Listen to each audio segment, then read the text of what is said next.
अस्सलाम वालेकुम स्टूडेंट्स, कैसे हैं आप सब। उम्मीद है आप सब खैरियत से होंगे और आजकल पेपर्स की अच्छे से तैयारी कर रहे होंगे। Welcome to our YouTube channel. So students, आज मैं आपको जो आपके इंपॉर्टेंट एसेज हैं उर्दू के, इंपॉर्टेंट जो आपके मजमून हैं उनके बारे में बताऊंगी कि आपके उर्दू में कौन कौन से मजमून मोस्ट इंपॉर्टेंट है और आपने इनको लाजमी तैयार करना है। सो अहम मज़ामीन में आपकी जो सबसे पहले उर्दू की ग्रामर बुक है आपकी, उसमें से आपके मज़ामीन आएंगे। ये तो मतलब कंफर्म है 100%। आपके जो तमाम मज़ामीन हैं वो आपकी उर्दू की ग्रामर बुक में से आएंगे। सो यहाँ पे हमारे पास सबसे पहले आ गया सीरत तैयबा और उसके अलावा पाकिस्तान में आबादी के मसाइल, पाकिस्तान का कौमी खेल, तालीम नस्वा, बर्दाश्त और रवादारी, उसके अलावा कुदरती आफात, बदअनवानी एंड और हमारे पास आ गया हुब्बुल वतन और हकूकुल बाद। सो ये आपके इम्पोर्टेंट अहम मज़ामीन थे जो कि मोस्ट इम्पोर्टेंट है और आपके इंशाल्लाह जो आपका पेपर है, पेपर में मजमून इन्हीं में से आएंगे। आपके कोई से 4 आएंगे और आपने 2 करने होंगे, 1 करना होगा। जो आपका मजमून है वो इसी में से आएगा। इन तमाम मज़ामीन की अच्छे से तैयारी कीजिएगा। उसके अलावा स्टूडेंट मोस्टली जो है अक्सर ऐसा होता है कि बच्चे जो है वो कंफ्यूज हो जाते हैं। अगर उसका फर्स्ट जो हमारे पास मज़ामीन का ऐसे का जो नेम है वो चेंज हो जाए तो वो कंफ्यूज हो जाते हैं कि हमने ऐसे में क्या लिखना है।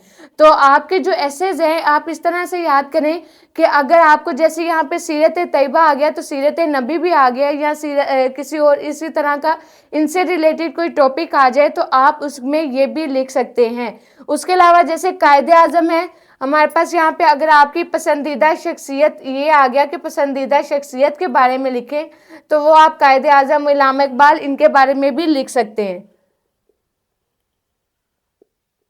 पसंदीदा शख्सियत में आप कायदे आज़म, इल्हाम इकबाल, इनके बारे में भी लिख सकते हैं।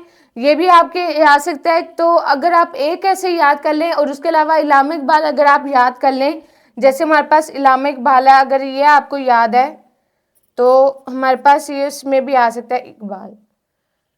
ये आपके मशहूर शायर, अगर आपका ऐसे आ जाए मशहूर शायर या आपका ऐसे आ जाए इल्हाम इकबाल, तो दोनों में से आप किसी पे भी ये लिख सकते हैं। इल्हाम इकबाल पे भी लिख सकते हैं और उसके अलावा मशहूर शायर में इल्हाम इकबाल के बारे में भी लिख सकते हैं। उसके अलावा जो आपके मोस्ट इंपॉर्टेंट, सबसे ज़्यादा इंपॉर्टेंट ऐसे हैं वो आपका आ गया पाकिस्तान में आबादी के मसाइल, तालीम नस्वा और उसके अलावा हकूकुल बाद। ये 3 ऐसे जो है ये मोस्ट इंपॉर्टेंट हैं। आपके 80% चांसेस हैं कि ये इन 3 ऐसे में से आपका कोई एक ऐसे लाजमी आएगा और उसके अलावा इनकी तैयारी लाजमी कीजिएगा। इनको हमने तैयार कैसे करना है कि अगर आप ऐसे के मतलब आप ऐसे जो है आपका तकरीबन 7 to 8 पेजेस तक होना चाहिए उर्दू का ऐसे। और उर्दू के ऐसे में कभी भी आपको फुल मार्क्स नहीं मिलते, मतलब आपके अगर 20 में से आपको 18, 17, 16 इस तरह से आपको मार्क्स मिलेंगे। लेकिन उसको गेन करने के लिए भी आपने अपने ऐसे की इस तरह से प्रेजेंटेशन बनानी है कि आपका ऐसे जो है वो अच्छा हो। किस तरह से आपका मतलब ऐसे अच्छा हो सकता है कि आपकी प्रेजेंटेशन जो है, फॉर एग्जांपल अगर ये एक पेज है तो फर्स्ट ऑफ ऑल जो पेज के आप लाइंस ड्रॉ करते हैं, लाइंस पे इतना ज़्यादा गैप ना दें कि आपका सारा पेज जो है उस पर सिर्फ ये 2 लाइंस ही नजर आए और दरमियान में सिर्फ इतना सा हिस्सा नजर आए कि इतने हिस्से पे आपने लिखना है। तो एक तो ये बैड इंप्रेशन पड़ता है एग्जामिनर पे कि आपने लाइंस बहुत ज़्यादा गैप के साथ लगाई होती हैं, इतना गैप छोड़ा होता है, तो जिसकी वजह से जो लिखने वाला एरिया है वो कम हो जाता है, राइटिंग एरिया। इस वजह से कट मार्कर यूज़ करें। आपका जो 605 है वो मार्कर यूज़ करें, डबल लाइन लगाएं, लेकिन उसमें जो आपकी गैप है लाइंस का वो सिर्फ आपका कम होना चाहिए कि आपके पूरे पेज में लाइंस के अलावा आपका लिखा हुआ भी नजर आए।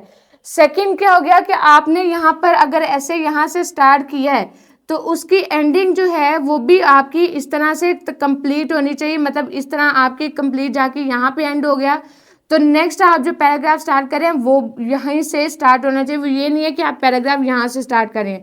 अगर आप पैराग्राफ यहीं से यहाँ पे ख़त्म हो रहा है और अगला पैराग्राफ यहाँ से स्टार्ट करें तो ये भी एक आपका बैड इंप्रेशन पड़ेगा। पैराग्राफ वहीं से स्टार्ट करें जहाँ पे वो एंड हो रहा है, यहाँ से आपका स्टार्ट हो गया।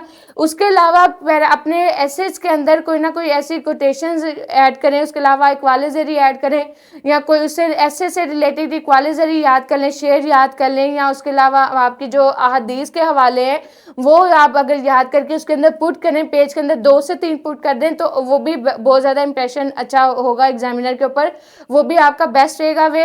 अगर आप इस तरह से भी तैयार करें तो आपके जो टोटल ऐसे मतलब तमाम ऐसेज में अगर आप कोई से भी 3-3 4-4 कोटेशंस लिखते हैं पूरे ऐसे में, अगर आप 5 से 6 कोटेशंस हदीस के हवाले या शेर भी अगर आप लिख रहे हैं तो ये भी आपका बहुत ज़्यादा बेस्ट रहेगा अच्छे अच्छे मार्क्स गेन करने का।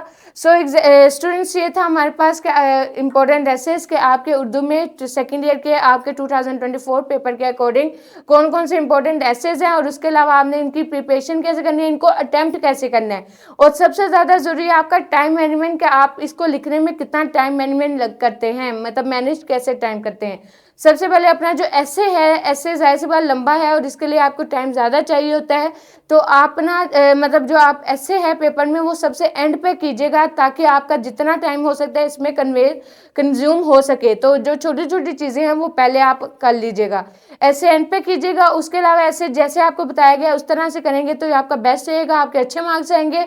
उसके अलावा आपका जो टाइम है तकरीबन आप कैसे टाइम मैनेज कर सकते हैं कि आप जब भी ऐसे याद करें तो याद करने के बाद एक दफ़ा लिख के उसको प्रैक्टिस ज़रूर करें।